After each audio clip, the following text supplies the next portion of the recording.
Zei menghadapi di podcast Misteri 8. Hari ini, malam ini, saya kedatangan tamu yang akan menceritakan kisah-kisah pengalaman horornya, kisah-kisah perjalanan mistisnya di pengalaman hidupnya. Yaitu dengan saya perkenalkan dengan narasumber saya.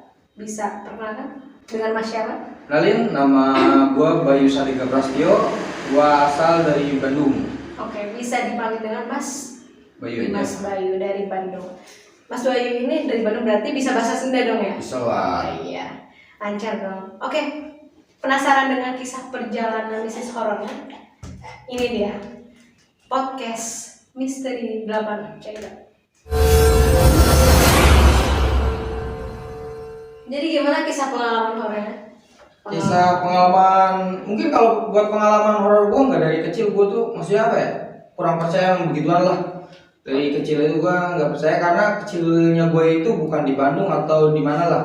Tapi kalau setiap gue lagi liburan sekolah, gue pasti itu mampir ke Tasik lah, ke rumah nenek gue. Nenek gue itu orang Tasik, tinggalnya itu di Suryalaya. Mungkin Suryalaya itu mungkin teman-teman juga pada tahu kayak pesantren Abah Anom. Terus ke sebelah sananya itu ada Pantai Panjalu. Oh, sekitaran situ kok. Iya, sekitaran situ. Nah, terus waktu gue main ke Tasik ke rumah nenek gue itu, gue diajak lah sama tetangga gitu buat mancing di situ Panjalu. Nah, di situ Panjalu itu kan mungkin karena gue orang awam atau nggak tahu lah inti ceritanya itu kayak gimana, gue nggak tahu. Gue terlalu sompral orangnya, ngomongnya suka sompral, lagi mancing gue suka ngomong ngelantur kemana aja gitu. Tapi gue nggak nantang. Nah, gue mancing itu dapet ikan warna merah tuh. Sedangkan ikan warna merah itu katanya kalau di Panjalu itu nggak boleh diambil. Oke. Iya, gue nggak boleh diambil. Pikiran gue itu di otak gue apa ya? Cuman gue ambil aja nih ikan, gue pengen masukin ke akuarium karena warna merah. Bagus kan warna merah, udah. Pulang itu gue berangkat mancing sama temen itu jam 1, pulang habis maghrib lah. Habis maghrib jam 5-an lah, barangnya jam 5-an nyampe rumah nenek gue.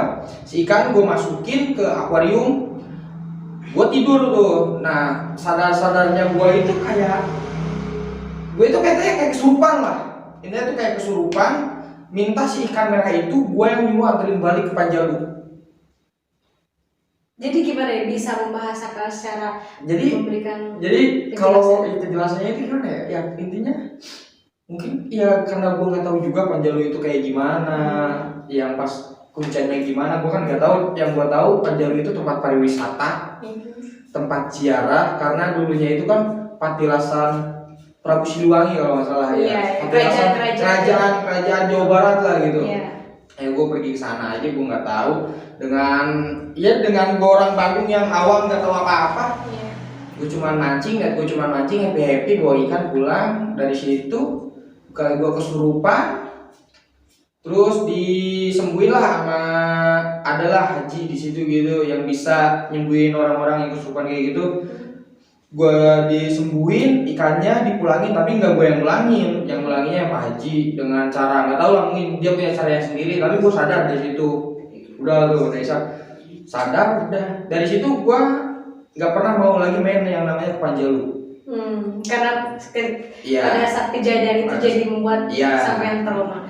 Oke, dari yang Pak Ustadznya itu yang ngobati kamu itu ikan itu dibawa secara fisik apa emang dengan cara dia kayak dengan ilmu tertentu gitu ya? Ya mungkin kalau buat itunya gue cuma tahu ikan dibawa dari akuarium, dimasukin masih hidup.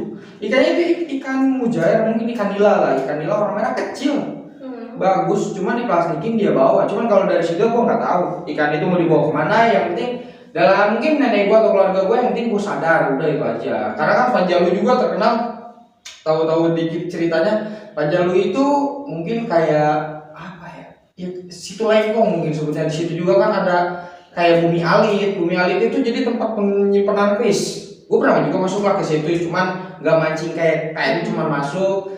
Jadi setiap ada kayak tanggal berapa gitu lah, gue juga nggak tahu. Pasti dari semua Jawa Barat yang punya keris itu dicuci di situ. Jadi di dalam bumi alit itu, mungkin bumi alit itu kalau bahasa Indonesia nya rumah kecil.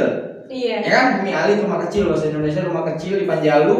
Tapi di dalamnya itu yang gede normal, ya cuma banyak keris, ada keris yang segede gue juga pun ada kris Pujang yang kayak gitulah, perabotan zaman dulu mungkin.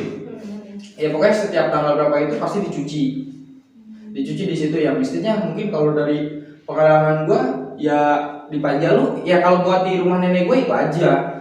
Kalau pengalaman yang lainnya kayak lagi di naik gunung gitu di Tasik, makanya apa ya, karena kalau di Bandung itu mungkin gue jarang main. Kebanyakan main itu gue di Tasik, paling naik ke bukit. Nah, pengalaman keduanya itu naik ke bukit lah. Mungkin kalau di Jawa Barat kan ada bukit-bukit kecil. Iya. Ya bukit-bukit kecil kita kayak buka kemah gitu lah, bakar-bakar. Itu pas malam tahun baru kita pada berangkat 5 orang. Ya 5 orang. 5 orang, tapi yang pas habis maghrib itu gue tuh udah duluan. 5 orang nih udah di atas loh, udah di atas puncak. Satu lagi temen gue di bawah. Dia nyampe ke puncak itu 6:30. Nyampe atas dia pun cerita kalau dia itu disegat sama kayak monyet apa gimana lah, monyet. Iya monyet. Jadi kan kalau di Jawa Barat itu setan itu ada yang namanya setan bakeko. Pernah dengar? Bakeko. Ada yang tahu bakeko gimana? Enggak, bener. Itu sebenarnya mungkin kalau buat orang awam bakeko itu kayak setan apa ya? Bakeko itu kayak lupa. Tapi ini bakeko gitu. Nah, kalau kuntilanak mungkin bunyinya ketawa. Tapi kalau bakeko itu tiba-tiba gitu. Tiba-tiba cuma bunyi kayak bakeko. Makanya disebutnya bakeko disebutnya, tapi kita juga nggak tahu jelas hantu itu tuh jenis apa gitu, nggak tahu bodo amat gitu kan. Udahlah lewat, udah dia naik ke gunung nyampe 6:30 udah kita bakar udah selamat. Dia juga cuma cerita ke gua aja, nggak mau cerita ke yang lain, takutnya kita turun udah malam juga kan. Udah kita bakar ayam. Nah gua bawa ayam itu dua Neng. Itu mentah berarti kan? Itu mentah kadang dari mentah. potong-potong. Iya enggak, utuh. Kita bakar utuh, maksudnya tapi udah bersih, tinggal bakar toh. Kita bakar di atas, satu mateng nih ceritanya, yang satu udah mateng. Gue yang bakar sendiri, kalau itu gue yang bakar, gue taruh di pinggir pisang kan? Di pinggir pisang, iya. Nah gue ngambil dari sini, gue bakar lagi. Pas gue nengok, ayam nggak ada. Wah, 5 teman gue tuh udah berspekulasi gimana ya. Wah, sama siapa nih? Tapi kalau gua ya kan yang pertama dari tadi gua bilang, gua orangnya percaya nggak percaya. Gua mikirnya paling sama anjing hutan, ya kan lah, udah biarin. Udah itu lupa lah istilahnya, udah lupa tuh. Itu kalau nggak salah nama gunungnya itu Pasir Gubeng, daerah Tasikmalaya. Buat temen-temen juga nih yang ada di Tasikmalaya, ya. Sana, ya. Di Pasir Gubeng itu. Pokoknya udah selesai, lupa ayam tinggal 1, kita makan rame-rame. Biasalah, api unggun, kita gitaran. Tidur itu jam 12-an lah, kita pada tidur semua itu. Nah kedengar lagi tuh si bakeko itu bunyi. Jangan, namanya orang kita penakut semua, nggak ada yang berani, kita penakut semua. Ya pokoknya mungkin kalau di apa ya, kalau di kota besar disebut bakeko kita ketawa. Ini di hutan loh, ya di gunung, hutan, di bukit ada yang bunyi bakeko. Pada saat itu malam kan? Keadaan malam lah kan, kita malam habis makan, bakar api unggun, kita gitaran, tidur lah. Mau tidur, tidur, bunyinya begitu bunyi, terus ditambah lagi udah jam ke subuh kan biasa. Embun turun kan, jam 12, jam 1 ke bawah tuh embun turun. Cuaca makin dingin. Udah pokoknya dingin, udah kita hampir nggak ada yang tidur nih, kita dengerinnya itu bakeko itu. Bunyinya itu hampir 10 menit sekali, mungkin 10 menit sekali bunyi, 10 menit lagi berhenti. Tapi itu suara bakekoknya itu kayak bebarengan apa emang cuma satu? Cuma dia tuh satu, suaranya kayak jauh, tapi yang bunyi ini tuh kayak dekat. Ngerti gak sih? Jadi yang bunyi di sana, tapi orang kayak yang bunyi yang ngerjain kita tuh ada di belakang tenda kita. Tapi suaranya mah nggak tahu di mana, cuman kedengeran jelas. Ya cuman bakeko, udah kayak gitu aja. Iya pokoknya sampai jam 5 subuh, pokoknya pas nemu azan aja lah. Mungkin kalau di kampung Jawa berarti jam 4, jam 3 udah azan lah, udah berkumandang kan. Kita pulang turun ke bawah. Kita maksain turun ke bawah, udah nggak bener lagi lah, udah pulang turun ke bawah, alhamdulillah udah nyampe rumah selamat itu selamat alhamdulillah udah. Biasanya kalau misalkan kalau pendaki-pendaki yang nggak takutan gitu, malah mereka tuh tertantang untuk apa sih lihat gitu kan, kayak nyamperin. Tapi untungnya kamu dan teman-teman nggak peduli, udah dengerin aja, bahkan ditungguin ya biasa. Karena kan takut juga. Takut, yang saya kan keadaan jam 12 malam, embun turun, keadaan dingin, kita walaupun maksain buat turun takutnya kenapa-napa. Mendingan udah dengerin aja, anggap aja itu musik udah. Ya mau diapain lagi pakai itu udah anggapnya musik. Ya cuman emang kita nggak ada yang tidur karena di pikiran kita satu sama lain takut saling meninggalkan. Iya. Malah jadi overthinking. Nah, itu overthinking jadi udah begadang udah sampai pagi. Untungnya nggak ada yang sakit apa Nggak gimana. ada, pokoknya pas kita pulang selamat. Emang sih enggak, gunung itu emang nggak ada cerita gimana lah, karena itu kan gunung cuman gunung biasa. Ya cuman mungkin pas kita dapet sialnya aja. Pas kita dapet sialnya aja itu aja sih. Dan mau ada niat kesana lagi nggak? Ya kalau gunung itu buat sekarang nih yang gue tahu udah ada jalan rayanya. Jadi langsung bisa naik ke gunung, nggak terlalu horor karena di setiap jalan mungkin kalau di Bandung kayak Lembang. Lembang. Udah berbentuk lembang. Iya, dan sekarang juga ada para layangnya gitu lah. Udah nggak terlalu dulu itu kan zaman-zaman gue lagi SMP kalau liburan. Berarti SMP itu gue 2008 2009 setiap pulang ke Tasik itu. 2008. Iya, pulang ke Tasik itu nemuin nenek gue lah. Udah tuh cerita gue balik ke Bandung. Cerita sebenarnya cerita horor tuh nggak terlalu banyak di Bandung. Karena Bandung itu mungkin kalau gue tempatnya kan di Kiara Condong juga, jadi nggak terlalu gimana lah, normal aja gitu, nggak dekat ke hutan, nggak dekat ke tempat angker, nggak ada lah gitu. Jadi ya pokoknya setiap sekolah, nah pas satu SMA liburan lagi di Tasik gua. Sedangkan di Tasik itu diajak temen itu kita ngikut kayak kalau Jawa Barat itu ngobor, ngambil belut itu ngobor kayak malam-malam tuh ngobor. Ngobor apa sih kayak ngobor apa? tuh iya Apa gimana? yang pakai petroma. Oh, yang pakai petroma yang dinyalain diobor, kita nyari belut nih di sepanjang sawah. Itu ya, sama teman-teman itu keadaan bertiga kita cuman itu kalau saudara gua satu, temannya saudara gua satu, udah tuh gua jalan bertiga. Nah sebelum kita berangkat tuh nenek gua bilang kalau ada yang ketawa di belakang atau ngeliat di belakang kita nggak usah gimana, pasti kedepannya bakal dapet belut banyak ya kan. Lah gua nggak percaya, gua orangnya sayangnya gua bilang lah nggak ada begituan. Udah gue jalan tuh bertiga, udah biasa dapet banyak. Enggak, nah temen gue nih, saudara gue ngeliat pas lagi keadaan mungkin hampir 20 meter karena petroma kan nyalanya cuma dari petroma doang, kayak ngeliat di saung gubuk. Iya. Kayak orang itu putih diri, ya cuma diri aja. Ya cuman kita positive thinking, inget ke omongan nenek gitu.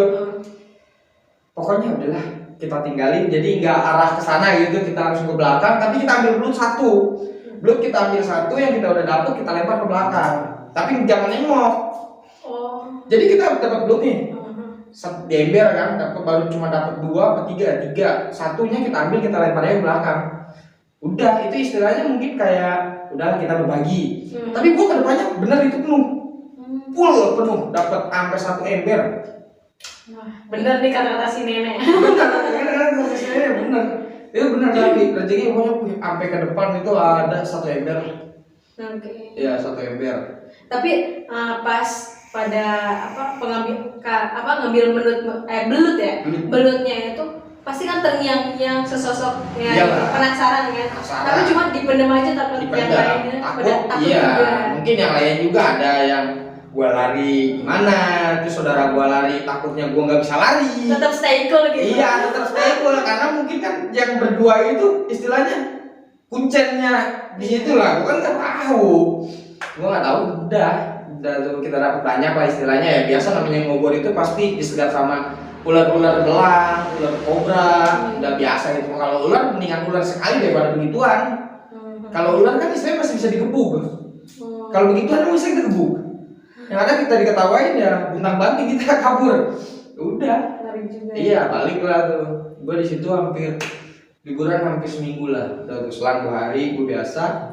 Ada wayang di Bumi Alit bukan Bumi Ageng di Balanajar kayak kolam renang gitu lah. Ada Asep Sunandar wayang golek. Wayang golek Asep Sunandar. Udah tuh gue pada jalan itu mah gue banyakan lah, hampir ada 8 lah temen-temennya saudara gue semua jalan nonton wayang nih kita. Si jalannya itu yang mungkin beda kampung gitu lah. Ini kampung nenek gua, ini kampungnya, tapi di tengah-tengah jalan ini kita tuh kayak disekat sawah. Jadi turunan langsung naik, tapi sawah nih kanan kirinya itu sawah. Yang kita jalan tuh bersepuluh. Hamparan sawah ya. Hamparan sawah, cuma jalan raya gitu. Udah. Nah ditambah di pohonnya itu di pinggir jalan rayanya itu pohon duren. Kalau gue percaya di setiap pohon duren pasti ada kuntilanak. Gue percaya itu. Kalau pohon duren gue percaya. Nah itu. Kenapa kok bisa percaya gitu? Pasti ada sesuatu. Iya, ada. Gue percaya ada kuntilanak itu kenapa? Ya pas lah ini ya cuma kalau itu mah alam cuma pas gue kecil pas ngeliat pohon duren di cabangnya pohon duren itu apa yang panjang? Iya.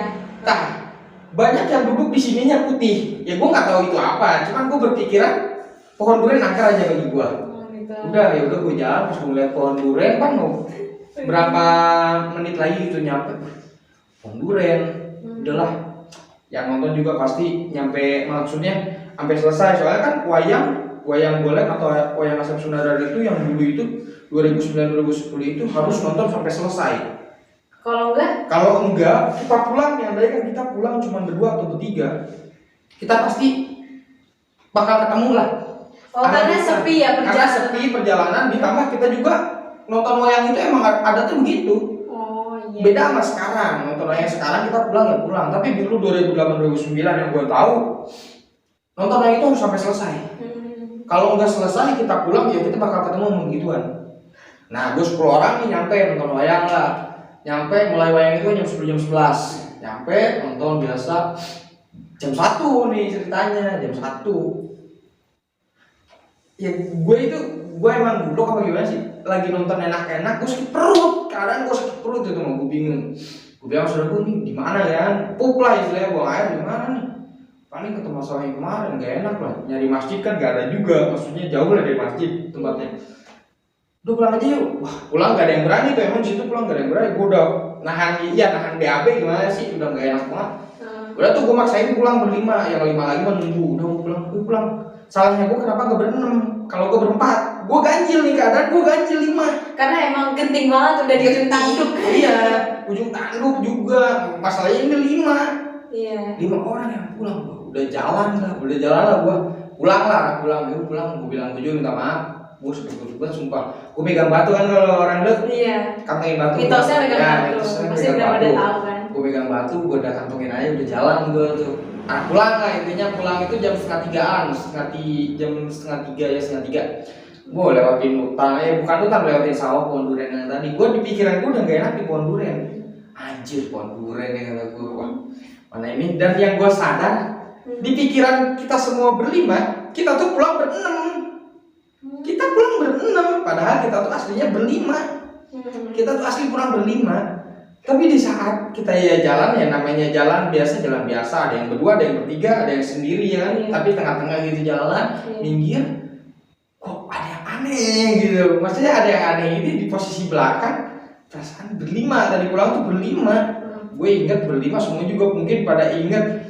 Nah yang depan kabur lari gue sanggup bener gue juga kabur lari. Nah si yang belakang itu kelihatan sama temen gue katanya dia malah langsung terbang ke pohon duren. Nah gue cabut itu udah yang tadinya mau pup nggak jadi boro-boro ingat mau ke WC tidur langsung. Udah nenek gue cuma cerita lagi udah ya nonton wayang itu kan tadi dibilang ya nenek gue juga bilang nonton wayang itu harus sampai selesai. Soalnya wayang Jawa Barat kan kalau dulu itu ada potong kambing, potong ayam dulu lah yang hitam syaratnya. Biar dalangnya gimana ya, gue nggak tahu lah itu mah cuma cerita mitos-mitos orang tua dulu lah gitu. Udah jadi tradisi adat di sana. Udah tradisi adatnya di sana kayak gitu. Udah pulang, udah balik, selesai. Cabutan nih, itu mungkin cerita-cerita horor gue lagi zaman SMA pas lagi Tasik. Tapi kalau boleh tahu itu pada saat perjalanan posisi jalan itu kayak satu-satu gitu ke belakang gitu. Iya kayak jalan biasa karena kita takut ada mobil atau ada motor di pinggir. Soalnya kan itu jalan raya. Jadi jalan rayanya luas banget gitu apa? Enggak, jadi kayak jalan raya yang cuma muat 2 mobil. Tapi pinggirnya itu langsung sawah sama pohon duren gitu. Nah kita tuh sadar kalau sebelum pas pulang itu kita cuma berlima. Depan 1, belakang 2, belakang 2. Nah pindah kan posisi yang ke depan, gue tuh kadang di tengah-tengah, ke depan juga, tengah. Di belakang itu gue rasa cuma sendiri, kok ada berdua. Okay. Nah yang lari pertama pun yang di pinggir, yang di paling belakang siapa ini yang di pinggir? Hmm. Dia lari ngacir. Temen gue yang di depan melihat dulu, langsung terbang konduren katanya. Udah itu selesai itu mungkin. Nah makanya gue tuh nggak terlalu percaya begituan karena gue nggak ngeliat langsung. Ya udah tuh kan posisinya emang udah cabut lah, udah itu ya, udah kalang kabut semuanya, udah kalang kabut, cabut pulang ke rumah selesai udah. Itu mungkin yang balik lagi itu mungkin kisah gue zaman SMP SMA lah, karena gue sering tengokin nenek kan. Kalau gue sekarang nenek gue juga udah nggak ada lah, udah almarhum gitu, udah jarang. Tapi orang tua gue pindah ke Tasik, balik ke rumah ibu gue lah gitu. Ibu gue kan orang Tasik, bapak gue orang Bandung, balik ke Tasik nih udah. Nah dari situ selesai, gak ada kerjaan nih, gue gak kerja.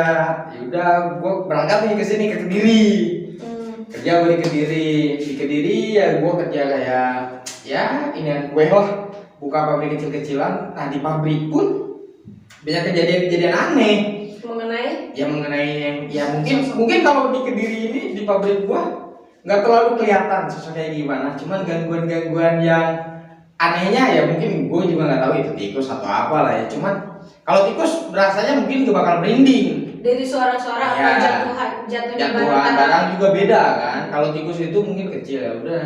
Iya. Pertama gue datang ke Kediri itu gue tahun 2019 akhir, pas seminggu lagi mau tahun baru lah, ke 2020 gitu. Ya ke 2020. Udah gue jalan biasa 3 bulan, tidur normal lah gitu, kayak orang-orang lainnya normal tidur. Pas tidur hampir sebulan jalan, gue tuh dimimpiin. Pas di kamar itu gue dimimpiin nih, di pabrik di Kediri gue dimimpiin. Di mimpinya itu gue tuh kayak kayak di rap apa sih? Rap kalau sesuatu rap. Iya, rep-repan. Kayak ditindihin sama, kalau kata Tindian, ya ketindihan kuntilanak katanya. Padahal kan itu kayak pengobatan atau apalah, nggak tahu ya kan. Udah itu. Tapi di dalam mimpinya gue ketemu cewek, rambut panjang, itu keadaan di WC pabrik. Di WC pabrik ya udahlah. Gua anggap itu ya perkenalan lah, salam kenal. Ya karena gua kan orang Jawa Barat, diam di Jawa Timur gitu, gua salam kenal. Udah gua normal-normal aja biasa. Iya. Udah tinggal hampir 1,5 tahun, hampir jalan gua tinggal di Kediri 5 bulan lah. Di sini kan gua baru 1,5 tahun. Jalan 5 bulan, ketemu sama cewek.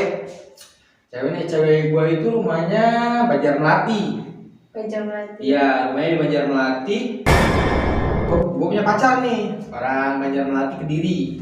Nah di rumah pacar gue itu belakangnya ada makam.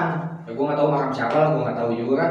Itu pokoknya makam, katanya makam siapa lah, gue juga nggak tahu karena gue kan cuma tamu, ngantri cewek gue doang. Setiap gue pulang, kayak apa ya? Pulang malam itu gue kan apa ya? Kayak ada yang ngikutin, ada yang nebel di motor gitu. Tapi cuma perasaan. Iya, cuman kok aneh, ada yang ngikutin, ada yang ngebuntutin atau gimana gitu. Gua anggap udahlah, bukan apa-apa. Tapi karena mungkin itu karena baru pertama gua nganterin cewek, pas kesini-sininya biasa-biasa aja, nggak ada juga sih. Mungkin kalau dari Kediri semua cerita ya itu aja, nggak ada lagi. Mungkin kalau di Kediri itu gua karena mungkin juga baru 1,5 tahun kan, cerita horor ya cuman itu aja, kayak di pabrik sama nganterin cewek, yang lainnya nggak ada. Sedangkan kan gue rutinitas atau kerja itu di pagi sampai siang, malamnya ya udah gue kayak nongkrong main-main aja, nggak ada yang lain, bikin video ya kan, istirahat lah istilahnya. Jadi pada inti kisah pengalamannya Mas Bayu ini banyaknya di daerah Jawa Barat dibanding dengan Jawa Timur, karena kan lamanya di Jawa Barat. Kesini baru bro 1 tahun setengah. Nah, udah selesai pengalaman kisah mistisnya dari Mas Bayu ini. Ya mungkin kalau dari gua udah aja lah, karena nggak ada lagi yang cerita mau gue jelasin juga kan. Atau mungkin bakal pengen nyari sesuatu hal yang mistis gitu. Ya kalau buat sekarang buat mistis ya gue masih megang kepercayaan gue. Gue percaya adanya dia. Yeah. Tapi gue juga nggak pengen diliatin sama dia. Okay. Jadi dia nggak usah ganggu gue juga nggak bakal ganggu dia. Udah itu aja. Gue pokoknya nggak mau saling ketemu lah. Gak usah ketemu, gak usah berjodoh gitu, gak usah COD tengah-tengah, gak usah sama gue mah gitu. Itu aja. Oke, terima kasih ya Mas Bayu telah menghadiri podcast Misteri 86 kali ini. Oke, bagi teman-teman yang ingin memberikan pengalaman kisah mistis horor di The Misteri Mistis di podcast Misteri 86, jangan lupa emailnya di bawah ini. Oke. Dan tidak lupa juga like, comment, subscribe, share-nya ke teman-teman, berbagi link juga. Jangan lupa aktifkan notifikasinya. Sekian dari kami, terima kasih ya Mas Bayu. Siap, Pak. Oke. Dari Mas Bayu dan juga saya Huzaima Putri, terima kasih. Ini dia, The Podcast Mistis 86. Bye, see you next time.